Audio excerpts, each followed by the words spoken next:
ខ្ញុំជាប្រធានផ្នែកបច្ចេកវិទ្យារបស់ក្រុមហ៊ុន Change.a ក្រោយពីខិតខំអស់3ឆ្នាំទីបំផុតក្រុមហ៊ុនយើងនឹងជោគផ្សារហ៊ុនហើយ3ឆ្នាំហើយ Change.a ពី0ដល់ថ្ងៃនេះគឺទាំងអស់នេះក៏ដោយសារតែការខិតខំរបស់គ្រប់គ្នាអ្នកគ្រប់គ្រងប្រតិបត្តិ50,000អ្នកគ្រប់គ្រងផ្នែកលក់លាវភីង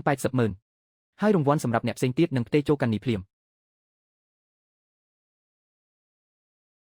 គ្មានឈ្មោះខ្ញុំទេតែក្នុងនាមជាប្រធានបច្ចេកវិទ្យាយ៉ាងហោចក៏គួរតែបាន40,000ដែរតើអូគ្រប់គ្នាមកមើលនេះមកប្រាក់រង្វាន់របស់ប្រធានលីនត្រឹមតែ 5,000 ទេពួកយើងធ្វើការដើម្បីលុយតែប្រធានលីនគាត់ធ្វើការដើម្បីមហិច្ឆតាគាត់ពិតជាអស្ចារ្យមែនពិតជាអស្ចារ្យខ្លាំងណាស់ប្រធានលីនពួកយើងធ្វើការហត់នឿយសឹងស្លាប់ដើម្បីក្រុមហ៊ុនឯអ្នកគ្រាន់តែអង្គុយក្នុងការិយាល័យទទួលបាន 5,000 ហ្នឹងគឺសំលមុំឲ្យកិត្តិយសគាត់ហើយនឹងហើយបច្ចេកវិទ្យាស្នូអីហ្នឹងស្មានថាមានតែអ្នកចេះម្នាក់ឯងឬហាទៅហើយមហិច្ឆតាដែលមិនតាមដេញតាមគឺបញ្ចប់ត្រឹមនឹងឯង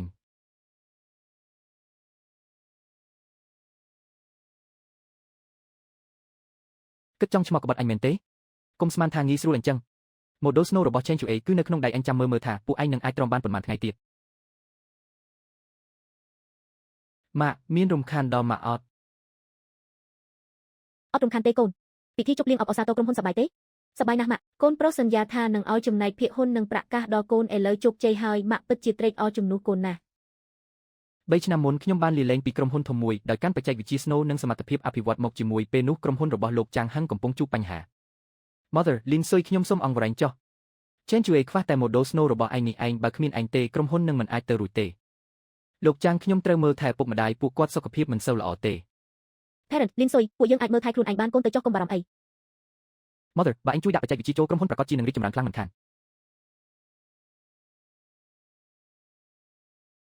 Mother ពេលខ្ញុំសន្យាខ្ញុំនឹងឲ្យភាគហ៊ុននិងប្រាក់កាសឯងមិនឲ្យឯងខាតបង់ដាច់ខាត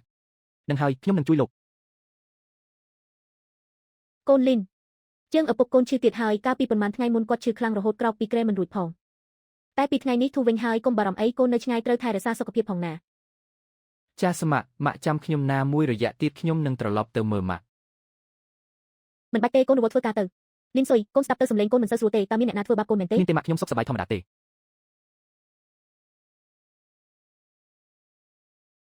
ម៉ាក់និងប៉ាមិននៅបានយូរទេខ្ញុំប្រកាសជាធ្វើឲ្យអ្នកទាំងពីររស់នៅបានស្រួលជាងនេះ Change.a ឲ្យបើឯងមិនស្មោះត្រង់នឹងអញកុំបន្ទោសអញដែលគ្មានចិត្តមេត្តា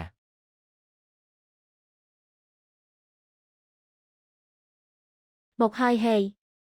អ្នកមហិច្ឆតាឯងលីនស៊ុយឯងគិតថាឯងជាអ្នកណា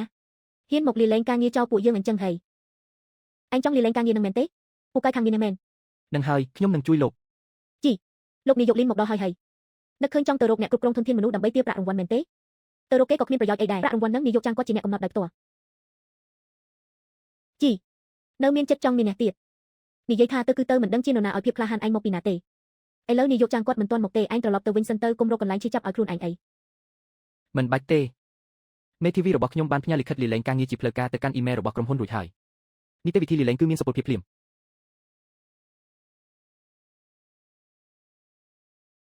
ហើយក្នុងនាមជាស្ថាបត្យករប្រព័ន្ធ Snow នៃ Change.a ដែលមានមហិច្ឆតាខ្ញុំសូមដាស់តឿនអ្នកទាំងពីរមួយឃ្លាចុះគ្រប់កម្មវិធី Snow ដែលខ្ញុំទទួលខុសត្រូវគឺសុទ្ធតែត្រូវបានដាក់កូដសម្ងាត់ទាំងអស់កម្មវិធីនឹងធ្វើការកំទេចខ្លួនឯងក្នុងរយៈពេល10ថ្ងៃទៀតគឺលោកចោលកូដទាំងអស់តែម្ដងហាមានអីទៅគួរនាយកចាងគាត់ច្បាស់ជាត្រៀមខ្លួនរួចរាល់តាំងពីយូរណាស់មកហើយខ្ញុំចេញទៅជាមួយមេធាវីបែបនេះនាយកចាងមិនមានគម្រោងបំរុងទុកទេច្បាស់ជាចង់មកចរចាជាមួយខ្ញុំហើយលោកលីនខ្ញុំមកជួបអ្នកហើយនឹកស្មានមិនដល់សោះមកជួបឯងនៅមុខអគារអញ្ចឹងលីនស៊ុយ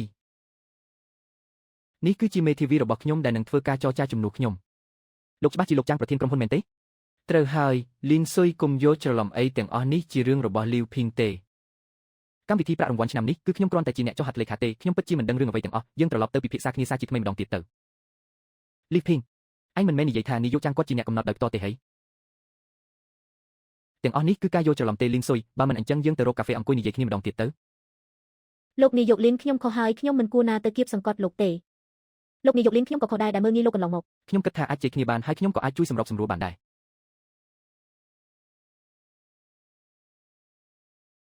ជួយផង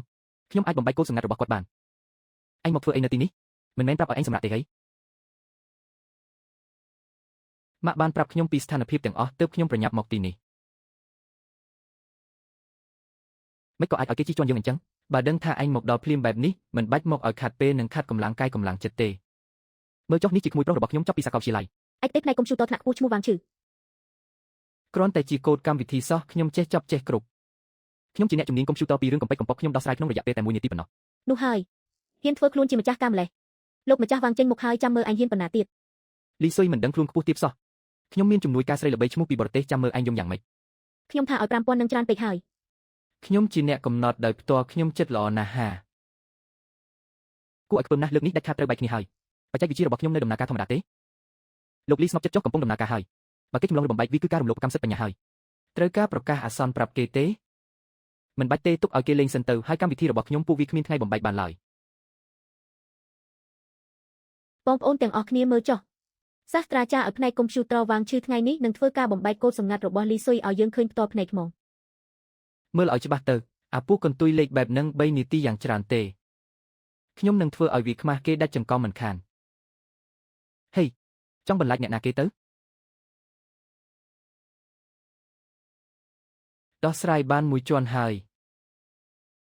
រឿងតូចតាចទេ សម្រេចហើយខ្ញុំថាហើយសិស្សសាលាឈានមុខគេពិតជាពូកែមែន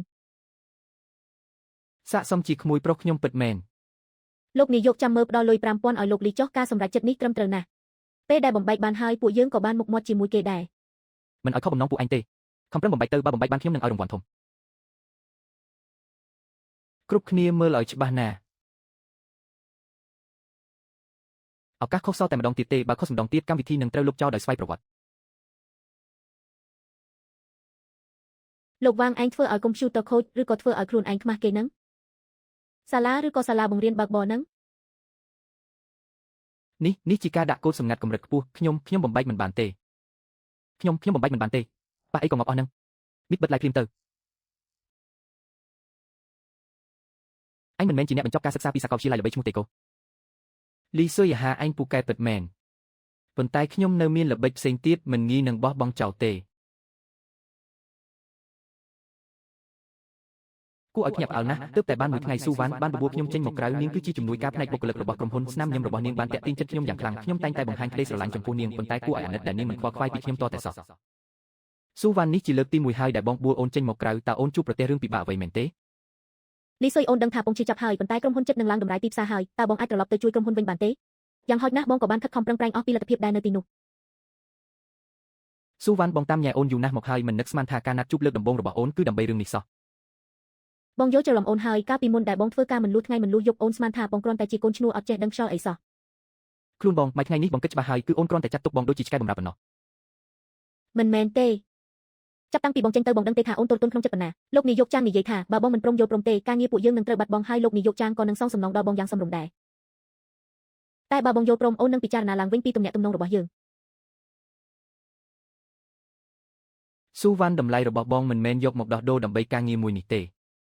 សុំទោសលីគ្នាហ្មងទៅ បងចេញពីក្រុមហ៊ុនហើយគ្មានស្អីជាប់ខ្លួនសោះចាប់ពីពេលនេះយើងលែងស្គាល់គ្នាទៀតហើយឯងនឹងណាត្រឹមជាមនុស្សអត់ប្រយោជន៍ម្នាក់សោះក៏ហ៊ានចង់ប្រកួតជាមួយក្រុមកុំមួយឈុងដែរហ៎ អញ្ចឹងហេ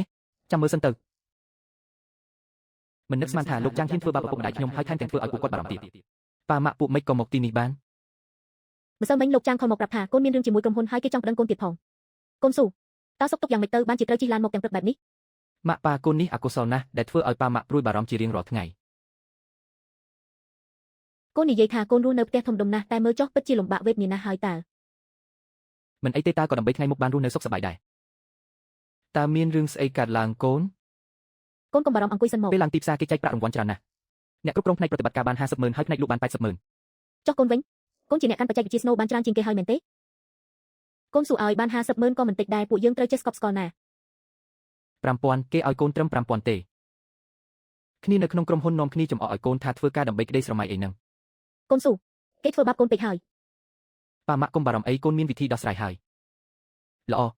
កូនប្រុសប៉ាម៉ាក់គាំទ្រកូនមិនចំហុយនំស្ពៅក៏ត្រូវទៅស៊ូចមុខមាត់ដែរលោកចាងចង់លេងល្បិចអីទៀតដាក់មកកុំឲ្យខ្លាច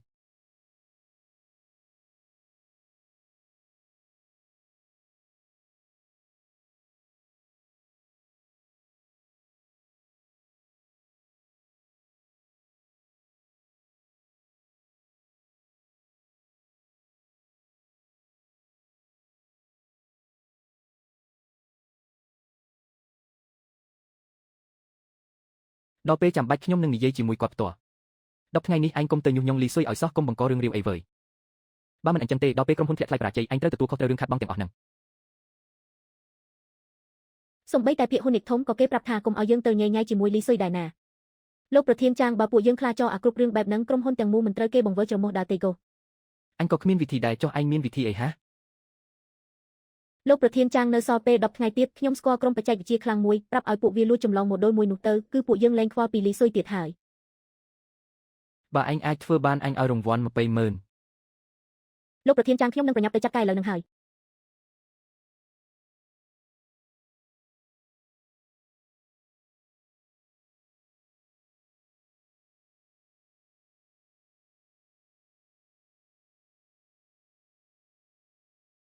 លោកប្រធានចាងមិនស្រួលទេ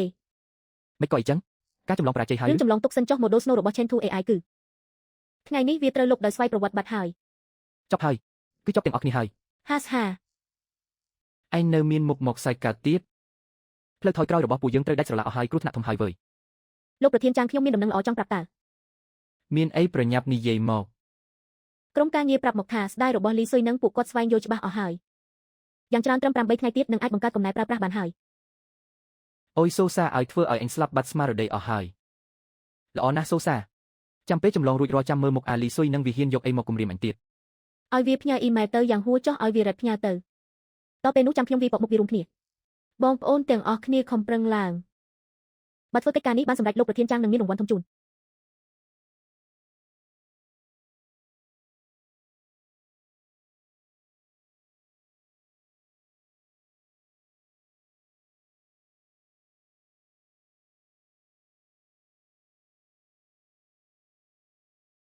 សូមភាគីខាងនោះប្រយ័ត្នសម្ដីនឹងការវាយប្រហារលើរូបភាពឬសកម្មភាពផ្សេងខ្ញុំនឹងកត់ត្រាទុកទាំងអស់ ធ្វើម៉េចទៅបើខ្ញុំឃើញមុខក្រាស់ជាងជញ្ជាំងភ្លើងក្រុមហ៊ុនទៅទៀតពួកហេកខរវាលោកមិនចូលផងចុះពាក្យសម្ដីពួកយើងប៉ុណ្ណឹងមានន័យអីទៅគឺថែមទាំងហ៊ានតាក់ទងផ្ទាល់ជាមួយលោកប្រធានយ៉ាងទៀតផង ចាំមើលបន្តិចទៀតមុខក្រាស់នឹងត្រូវគេវាយកំទេចរហូតដល់ស្កែនកូដហើយមិនចេញផងបើមិនមែនព្រោះតែលោកប្រធានយ៉ាងរារាំងទេអញច្បាស់ជាពឹងមេធាវីប្តឹងឯងរឿងបំផ្លាញប្រព័ន្ធរួចបាត់ហើយត្រូវតែឲ្យឯងជាប់គុកអស់មួយជីវិតមិនខាន អុយពេលនោះមុខជាមានរឿងសប្បាយមើលហើយមិនមែនអញ្ចឹងទេចាំមើលបន្តិចទៀតមើលថាអ្នកណានឹងត្រូវខ្មាស់គេខ្លាំងដល់ថ្នាក់យកមុខទុកឯណា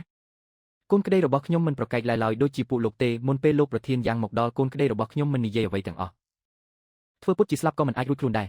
ថ្ងៃនេះត្រូវតែឲ្យឯងដឹងថាអ្វីជាពាក្យថាស្ដាយក្រោយ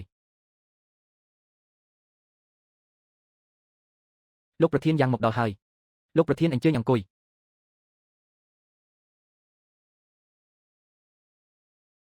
លោកប្រធានយ៉ាងមកដល់ហើយចាំមើលពួកឯងហ៊ានធ្វើរកពីអីទៀតថ្ងៃនេះខ្ញុំខំប្រឹងរត់ចុះរត់ឡើងដើម្បីត្រឡប់មកជួយដោះស្រាយបញ្ហា Chen 2A ឲ្យបានល្អលោកយ៉ាងខ្ញុំថាពួកយើងធ្វើបានល្អគ្រប់គ្រាន់ហើយល្អយ៉ាងម៉េចឲ្យលុយតិចតួចដើម្បីលួចយកបច្ចេកវិទ្យា Snow ហើយធ្វើឲ្យខ្ញុំរត់ទៅលួងលោមអ្នកវិនិយោគគ្រប់ទី Chen 2A គឺជាលទ្ធផលនៃការខិតខំប្រឹងប្រែងរួមគ្នារបស់ក្រុមហ៊ុនទាំងមូលពួកយើងវិតម្លៃលីស៊ុយត្រឹមនឹងទេចំណែកក្រុមហ៊ុនទាំងមូលពឹងផ្អែកលើបងប្អូនសាច់ញាតិឯងនិយាយមិនដឹងខុសត្រូវអីទេពួកយើងថ្ងៃនេះមិនមែនមកឆ្លោះគ្នាទេថ្ងៃនេះពួកយើងមកនិយាយគ្នាឲ្យច្បាស់ថាធ្វើម៉េចទើបអាចសង្គ្រោះ Chen 2A បានលោកយ៉ាងខ្ញុំចង់ជម្រាបជូនលោកថាពួកយើងលែងខ្វល់ពីលីស៊ុយអីទៀតហើយខ្ញុំបានឲ្យគេទៅរកអ្នកថ្មីដើម្បីចម្លងយកមុខងារទាំងអស់រួចរាល់ហើយការងារគឺដំណើរការយ៉ាងរលូនអាលីស៊ុយយើងអាចដេញវាចេញបានស្រួល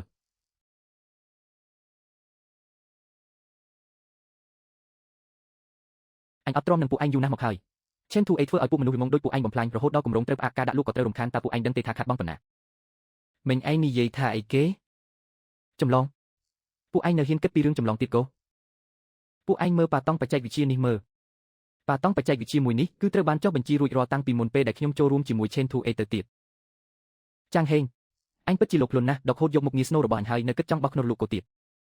ពួកឯងមិនបានពិនិត្យមើលឲ្យបានច្បាស់លាស់ទេហេហើយថែមទាំងហ៊ានចម្លងគេទៀតការចម្លងបែបនេះវាជាបទរំលោភកម្មសិទ្ធិបញ្ញាដាច់ខាតអញចង់ឲ្យក្រុមហ៊ុននេះឆាប់វិនិច្ឆ័យហោចមែនទេបានជាហ៊ានទៅបង្កប្តឹងផ្ដល់រឿងប៉ាតង់ដល់ថ្នាក់នេះកុំមកធ្វើរឿងកំ pl ែងអីលីស៊ុយលក្ខខណ្ឌរបស់ឯងថ្ងៃនេះសូមនិយាយឲ្យច្បាស់មុខមនុស្សគ្រប់គ្នាម្ដងទៀតមក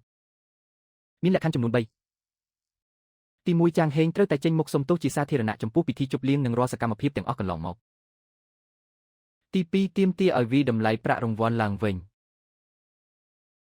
ទី3គឺខ្ញុំចង់បានភាគហ៊ុន25របស់ Chen 2A ខ្ញុំបានអានអ៊ីមែលនោះហើយគិតគូរយ៉ាងយូរណាស់ដែរប៉ុន្តែពេលឃើញភ្លុកមុខងារ Snow ដែលទ្រទ្រង់ដល់ Chen 2A ទាំងមូលទ្រទ្រង់ដល់ Chen 2A ទាំងមូលចឹងការយកភាគហ៊ុន25នឹងក៏សមហេតុផល25អីគេអញយក25ចុះខ្ញុំបានត្រឹម15ហេ លោកលីស៊ុយភាគហ៊ុននឹងគួរតែកែសម្រួលឡើងវិញបន្តិចសិនខ្ញុំមកជួបលោកដោយស្មោះសរដើម្បីចរចារកដំណោះស្រាយដែលទទួលបានផលប្រយោជន៍ទាំងសងខាងខ្ញុំមើលឃើញពីការគិតគូររបស់លោកប្រធានចាងហើយចឹងខ្ញុំយល់ព្រមថយមួយជំហានចុះយកត្រឹម22ចុះលោកប្រធានគិតមិនដែរបានខ្ញុំយល់ព្រមខ្ញុំមិនយល់ព្រមទេលោកប្រធានខ្ញុំជាអ្នកបង្កើតកម្មវិធីនេះតើអាមួយនឹងវាចង់ប្លន់យកទ្រព្យឲ្យយើងច្បាស់ណាស់ក្នុងនាមជាអ្នកបង្កើតកម្មវិធីគឺត្រូវទទួលខុសត្រូវយកបច្ចេកវិទ្យាស្នូទៅប្រគល់ឲ្យគេរួចហើយទៅលួចចម្លងគេទៀតលោកចាងហេងបើឯងមិនសុខចិត្តទេចាំខ្ញុំប្រាប់ឲ្យដឹងណាប្រសិនបើឯងមិនព្រមទទួលយកលក្ខខណ្ឌរបស់លោកលីស៊ុយទេខ្ញុំនឹងក៏ហៅប្រជុំក្រុមប្រឹក្សាភិបាលឥឡូវហ្នឹងដើម្បីបណ្ដេញឯងចេញពីតំណែងអគ្គនាយកជាបន្ទាន់រួចចាំរៀបចំរឿងជំរាបបញ្ជីទ្រព្យសម្បត្តិក្រុមហ៊ុនបន្តទៀតដល់ពេលហ្នឹងកុំថាឡើយ15សំបីតែ5ក៏មិនសល់ផងលោកលីស៊ុយលក្ខខណ្ឌទាំង3របស់លោកខ្ញុំតាំងឲ្យឆេនធូអេយល់ព្រមទាំងអស់ចុះហត្ថលេខាលើកិច្ចព្រមព្រៀងឥឡូវហ្នឹងតែម្ដងទៅអរគុណលោកប្រធានហើយប៉ុន្តែខ្ញុំមានសំណុំពរពិសេសមួយទៀតតើខ្ញុំអាចសុំថែមលក្ខខណ្ឌមួយទៀតបានទេ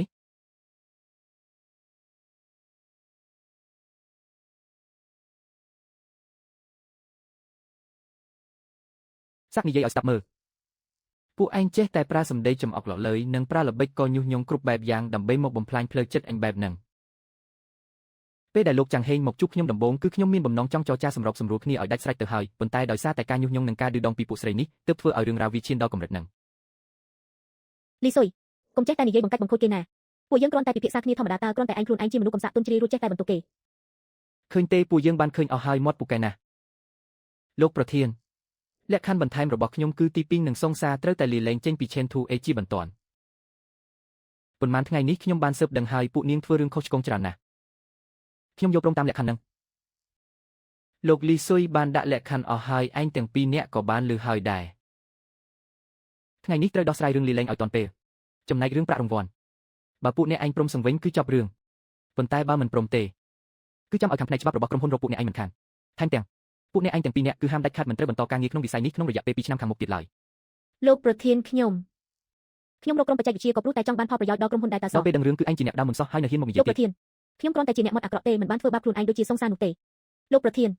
ខ្ញុំជាអ្នកគ្រប់គ្រងផ្នែកលក់មានទាំងស្នាដៃការងារច្បាស់លាស់បើការនោះមិនមែនព្រោះតែឯងជួយស្នើសុំលោកប្រធានទេតើមានថ្ងៃនេះហ៎ឯងវាជាកូនឆ្កែអត់ស្គាល់គុណគេបើការនោះមិនមែនខ្ញុំជាអ្នកណែនាំទេតើលោកប្រធានអាចនឹងយកឯងដែលត្រឹមជាសាច់ញាតិឆ្ងាយគ្មានសញ្ញាបត្រនេះដែរកាចុះបើមិនមែនលោកប្រធានជួយឧបត្ថម្ភលុយក្រោមការតាប់ឲ្យឯងលួចលាក់ទេតើឯងមានស្នាដៃលក់បានដល់ប៉ុណ្ណឹងហ៎ពួកឯងជប់ប្រកែកគ្នាទៅទីនេះមិនមែនផ្សារត្រីទេចេញឲ្យអស់ទៅតើចេញទាំងអាម៉ាស់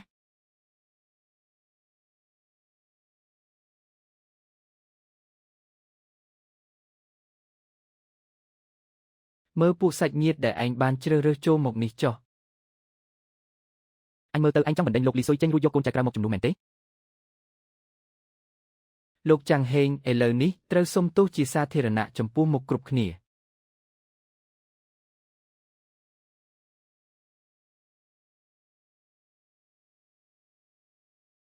លោកលីស៊ុយសូមអភ័យទោសផងនិយាយឲ្យបន្តិចមកសុំទោសអ្នកណាហើយព្រោះតែរឿងអ្វីនិយាយឲ្យច្បាស់មកលោកលីស៊ុយខ្ញុំចាងហេងតំណាងឲ្យខ្លួនឯងនិងក្រុមហ៊ុនបានវិតម្លៃខុសលើការរួមចំណែករបស់លោកផ្ដល់ការអនុគ្រោះដោយអយុត្តិធម៌និងរាល់ទង្វើដោះស្រាយមិនបានសមរម្យនាពេលកន្លងមកខ្ញុំសូមអភ័យទោសដល់លោកជាថ្មីម្ដងទៀតសូមអភ័យទោសកុំភ្លេចកញ្ញាប្រាក់រង្វាន់ឲ្យខ្ញុំឡើងវិញផងអញមិនមែនខ្វល់ខ្វាយរឿងលុយប៉ុន្មាននេះទេគឺអញចង់បានការទទួលស្គាល់ការងាររបស់អញតើចូលមក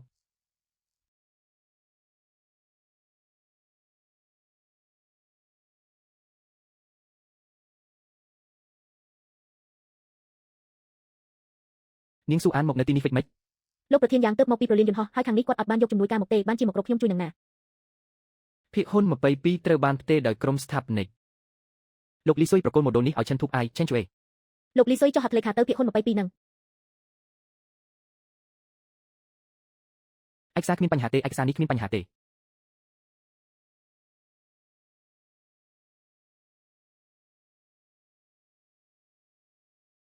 សហការគ្នាលូនល្អលោកប្រធានយ៉ាងសង្ឃឹមថាថ្ងៃក្រោយលោកនៅតែអាចឈរជើងក្នុងឆិនធូបអៃឆេនជូអេបន្តទៀតណា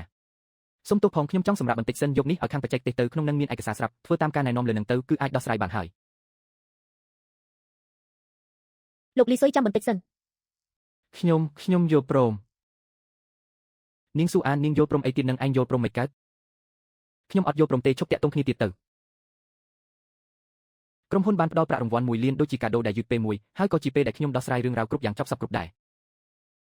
ចាំក្រុមហ៊ុនចូលទីផ្សារភាគហ៊ុនបានខ្ញុំនឹងយកភាគហ៊ុនក្នុងដៃបដូរយកជីវិតជាក់ស្ដែងវិញម្ដងពេលក្រោយខ្ញុំចង់យកពេលវេលាទាំងអស់នេះទុកឲ្យមនុស្សដែលសំខាន់បំផុតវិញ កូនស៊ុយកាត់អីហ្នឹងមានរឿងក្នុងចិត្តអីមែន ឯណាមានរឿងក្នុងចិត្តអីប៉ាខ្ញុំដោះស្រាយរួចអស់ហើយថ្មីនេះគេថាចាំងហេងត្រូវបានគេបណ្តេញចេញហើយតើពិតមែនហ៎មិនដឹងដែរខ្ញុំក៏មិនសូវដឹងច្បាស់ហើយក៏មិនបានចាប់អារម្មណ៍ដែរពួកមនុស្សនឹងរឿងរ៉ាវទាំងអស់ហ្នឹងលែងតាក់ទងអីជាមួយគ្រួសារយើងទៀតហើយ យ៉ាងណាក៏ធ្លាប់ស្រុកជាមួយគ្នាដែរធ្វើអញ្ចឹងក្រែងលោហួសហេតុពេកទេដឹង ម៉ាក់តែងតែគិតជំនួសអ្នកដទៃជានិច្ចទឹកចិត្តមួយនេះគឺមានតម្លៃខ្លាំងណាស់មនុស្សម្នាក់សុទ្ធតែមានផ្លូវរៀងខ្លួនត្រូវដើរគេដើរផ្លូវគេខ្ញុំដើរផ្លូវខ្ញុំចុះពេលនេះខ្ញុំចង់ដើរលើផ្លូវយើងឲ្យបានល្អប៉ានិងម៉ាក់ដើរលេងមើលទេសភាពឲ្យបានច្រើនថែទាំសុខភាពឲ្យបានល្អហើយសងការខកខានដែលខ្ញុំមិនបានកំដរពួកគាត់កន្លងមកបន្តិចម្ដង បាត់ចាស្ដាប់តាមកូនហើយ ប៉ាម៉ាក់ចាប់ពីពេលនេះទៅរាល់ថ្ងៃខ្ញុំនឹងនៅកំដរពួកគាត់ជានិច្ចដើរលេងនិងថែទាំសុខភាពពួកគាត់ចាប់ពីពេលនេះទៅខ្ញុំគ្រាន់តែចង់ក្លាយជាកូនប្រុសពេញម៉ោងរបស់ប៉ាម៉ាក់ខ្មង